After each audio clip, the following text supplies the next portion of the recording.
Hey, what's going on? Welcome back to Foxtech, and today I'm gonna show you how you can turn off Reddit email notifications.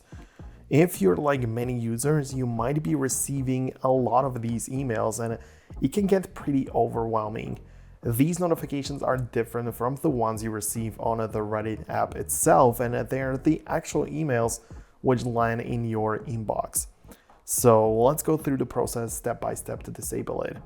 At first, open the Reddit app on your iPhone, and once you're in the app, tap on your profile icon, which is located at the top right corner of the screen.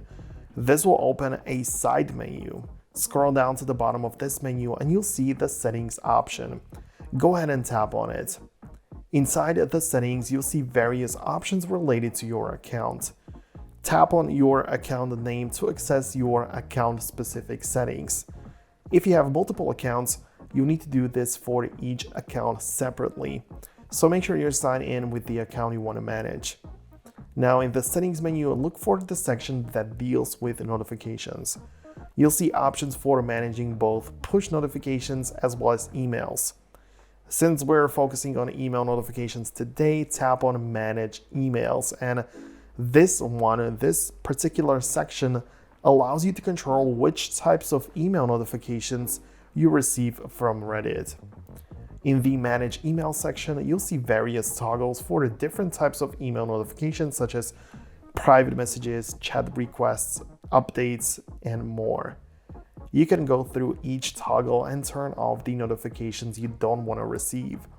However, if you want to stop all email notifications from Reddit altogether, there is a little bit easier way.